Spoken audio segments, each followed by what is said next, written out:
दूसरी बात, दूसरा किसान जा रहे हैं दिल्ली, क्या कहने जा रहे हैं?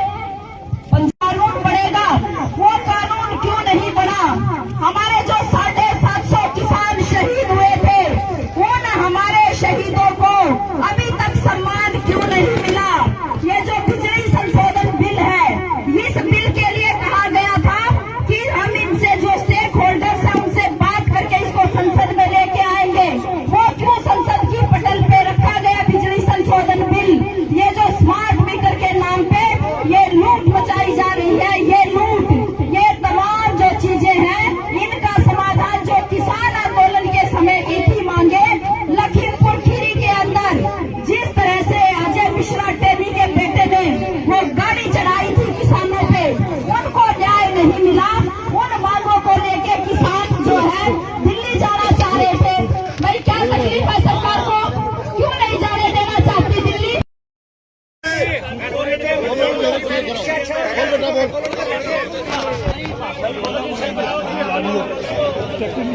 जिस संसद सत्र के अंदर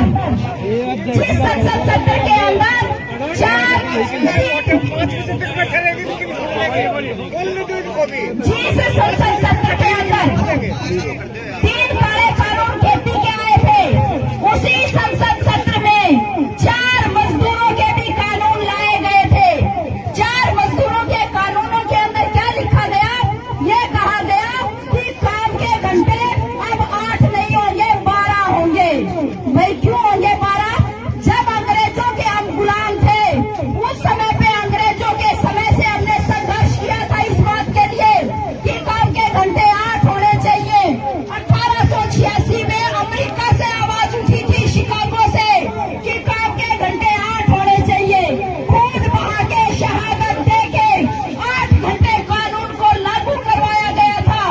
आज मोदी की सरकार ने न्यूनतम वेतन का कानून, 8 घंटे काम का कानून, पक्के काम की जगह पक्के रोजगार का कानून, सारे 29 कानून खत्म कर दिए और 29 कानूनों की जगह पे 4 लेबर कोड लेके आए हैं। 4 लेबर कोड नहीं है, वो मजदूरों की गुलामी का प्रमाण पत्र है। उसमें कह रहे हैं कि हम आपको बंदी बना के रखेंगे, बंधुआ बना के रखेंगे।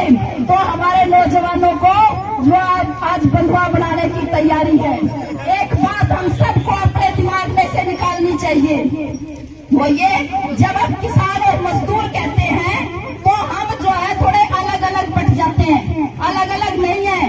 जिस किसान ने अपने बच्चे को स्कूल में भेज दिया और वो अपने बच्चे को पढ़ा रहा है, BA करा दी, MA करा दी, BTech करा दी, MTech करा दी, MCA करा दी, MBA करा दी और बड़े बड़े कोर्स करवा के जब उनके बच्चे गुड़गांव की तरफ, हैदराबाद की तरफ, बेंगलोर की तरफ, चेन्नई की तरफ जाते हैं फैक्ट्रियों के अंदर, जैसे ही वो फैक्ट्री की तरफ मूव करते हैं वो मजदूर हो जाते हैं।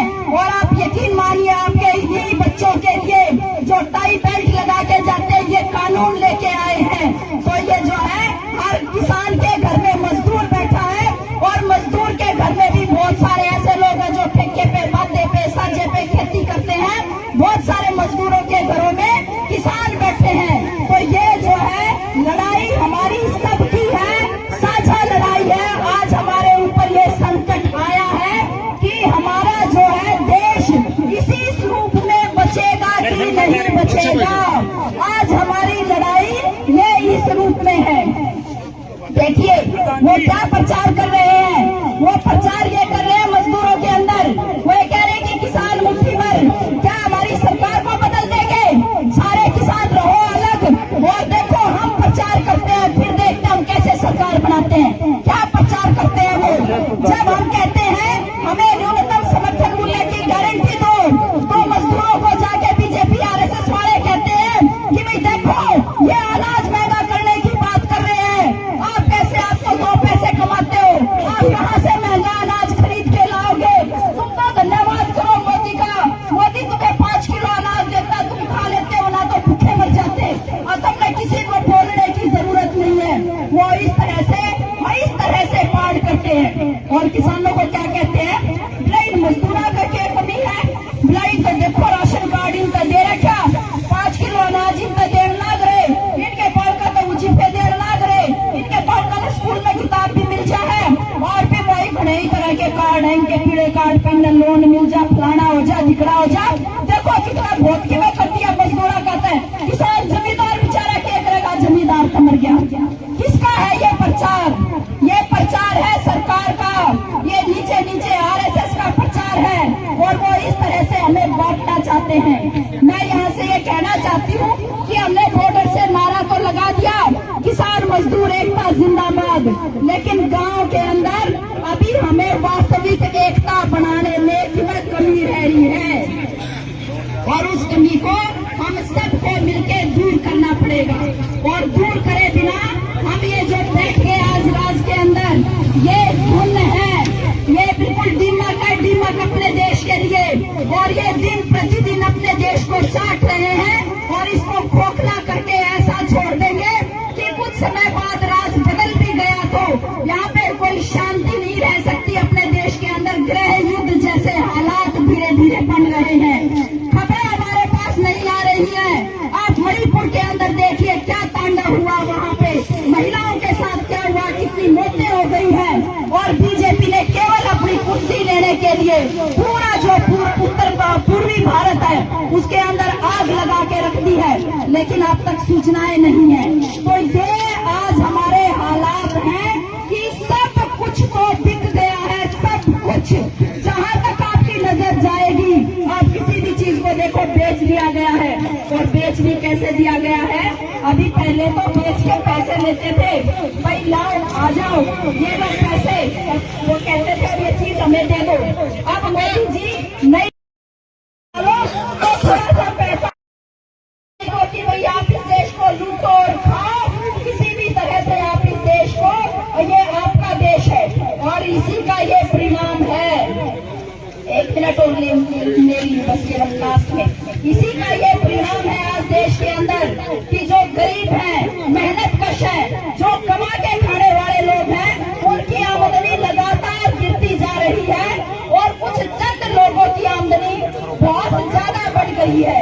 आज हमारे देश के अंदर, ये दुनिया के अंदर ऐसे 10 अमीर लोग हैं, मैंने कल ही कहीं पढ़ा था, पूरी दुनिया में 10 अमीर लोग हैं ऐसे, उनके पास इतना पैसा है कि यदि वो 10 लाख रुपए हर घंटे भी खर्च करेंगे तो भी उनका पैसा 476 साल तक चलेगा, तभी भी खत्म नहीं होगा अगले 476 साल में भी। और बाकी हमारे देश में 80% लोग तो ऐसे हो गए जो 5 किलो अनाज के भरोसे हो गए हैं, जिनके पास 2 वक्त की रोटी नहीं है। तो ये जो संसाधनों पे कब्जा हो गया है, कब्जा पूरा का पूरा पूंजीपतियों का, और पूंजीपतियों में भी मोदी के तो खास दोस्त 2-3 ही है, अडानी और अंबानी, दो मुख्य दोस्त हैं मोदी के, तो एकाधे और नीचे नीचे एकाधे पाजेंगे, बाकी तो उनको सारा देश उनको दे दिया।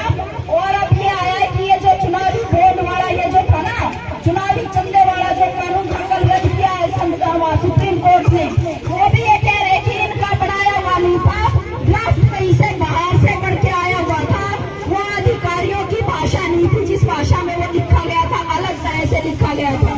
तो अब इस तरह से आज हमारे देश पे ये संकट है और इस संकट से लड़ने के लिए हम सबको उठ के खड़ा होना पड़ेगा। और हमें बिल्कुल चुनाव सिर पे है हमारे, लेकिन चुनाव तक हम सबको कमर कसनी होगी कि भाई हम चैन नहीं लेंगे, हम गांव-गांव भी जाएंगे, प्रचार भी करेंगे और आगे के हमारे जो भी आह्वान आएंगे उनको भी सफल बनाने का प्रयास करेंगे। इसी आह्वान के साथ और इसी बातचीत के साथ मैं अपनी बात खत्म करती हूँ।